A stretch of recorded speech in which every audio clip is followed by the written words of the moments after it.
শুভ সকাল বন্ধুরা, তোমরা কেমন আছো? আশা করি তোমরা সকলে ভালো আছো। কিন্তু আমার মেয়ের শরীরটা খুব একটা ভালো না। আগের দিন থেকে প্রচণ্ড জ্বর এসছে, আর পড়তে যেতে চাইছিল না, স্কুলেও যেতে চাইছে না। আর আজকে যেহেতু রোজ সানডে ছুটি রয়েছে, প্লাস আজকে হচ্ছে একাদশী, ওই জন্য দেখো আমি এইদিকে একাদশী রান্না বসিয়ে দিয়েছি, এইদিকে আমি সবজি সেদ্ধ বসিয়ে দিয়েছি, আর ওই পাশে মেয়ের ভাত বসিয়ে দিয়েছি। আর এরপরে দেখো আমি একটু রেডি হয়ে গেছি, কারণ আজকে তো তোমরা হয়তো ফেসবুকে দেখেছো আমি আমাদের সুরবাণী থিয়েটার ওয়ার্কশপের কথা আমি তোমাদের সাথে শেয়ার করেছি, যে ওখানে অনুষ্ঠানটা হবে সেটা নিয়ে। তো মেয়ে যেহেতু জ্বর, আর মেয়েকে নিয়ে যাওয়া যাবে না, মেয়েকে একটু সুস্থ করে, মানে জ্বরটা একটু কম আছে, ওষুধ দিয়ে খাইয়ে দাইয়ে রেখে, আর আজকে একাদশী যেহেতু রান্নার ঝামেলা নেই, সেই জন্য আমি এদিকে ওর বাবাকেও খেতে দিয়ে আর মেয়েকে গুছিয়ে টুছিয়ে রেখে আমি বেরিয়ে পড়লাম।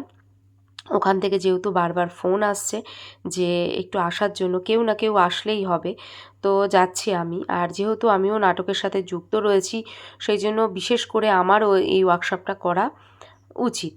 তো আমি বেরিয়ে পড়লাম, তারপরে আমাদের বাস স্ট্যান্ড থেকে আমি অটোয় উঠে পড়েছি, চলে যাচ্ছি ঠাকুরনগর রোড ধরে।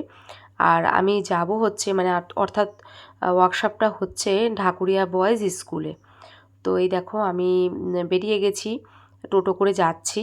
আর চিন্তাও হচ্ছে মেয়ের জন্য, যেহেতু ওকে বাড়িতে রেখে এসেছি, কিন্তু আমার এটা যেতেই হবে।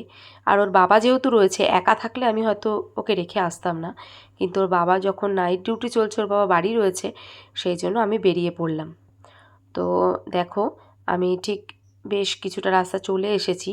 তো এই যে ঢাকুরিয়া নেমে গেছি আমি, কিন্তু দেখো স্কুলে যাওয়ার আগে এই রাস্তাটা দেখো এত সুন্দর লাগছে দেখতে, মানে দুদিকে গাছ একে অপরের সাথে মনে হচ্ছে মানে যুক্ত হয়ে গেছে, এত সুন্দর লাগছে ছায়া, রাস্তাটা এত ভালো লাগছে কি বলবো। আমি বারবার ভিডিও করছি, আর এখানে তো ছবি তুললে আরও সুন্দর উঠবে।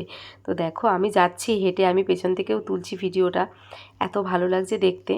তো এবার হাঁটতে হাঁটতে ঘুরে দেখো চলে আসলাম প্রায় ঢাকুরিয়া স্কুলের কাছে। তো আমাদের ওয়ার্কশপ শুরু হয়েছে 9:30 থেকে, আমি কিন্তু ঢুকেছি 12:30। তো দেখো তখন তো শুরু হয়ে গেছে, দেখো গাড়ি রয়েছে সবার, আর সব টিচাররা এসছেন বাইরের থেকে। তো চলো ভেতরের দিকে যাই।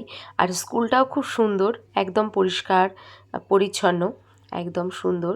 আর এদিকে হচ্ছে মাঠ, যেটা স্টেশন থেকে বা ট্রেনের থেকে দেখা যায়। আর এই দেখো আমাদের ব্যানার রয়েছে সুরবাণী থিয়েটারে। তো চলো এরপরে আমরা এই পাশ দিয়ে সিঁড়ি দিয়ে উঠে যাচ্ছি, উঠে গিয়ে ওয়ার্কশপটা করব। তো আজকে বেশিক্ষণ তো হবে না, আমি যেহেতু 12:30টার দিকে ঢুকেছি, হয়তো 2-2:30 পর্যন্তই চলবে। তো চলো আমরা এগিয়ে যাই। তো এবার টুকটুক করে আমরা সিঁড়ি দিয়ে উঠছি, আর আমাদের অনুষ্ঠানটা মানে ওয়ার্কশপটা হচ্ছিল 3তলায় একটা সুন্দর অডিটোরিয়াম আছে, ওখানেই এত ভালো লাগছে। তো দেখো আমরা চলে এসেছি, আর এখানে অলরেডি অনুষ্ঠান শুরু হয়ে গেছে, ওখানে স্টুডেন্টরাও চলে এসেছে, আর সব গার্জেনরাও রয়েছে। তো ভিডিওটা কেমন লাগলো অবশ্যই জানিও। টাটা বন্ধুরা।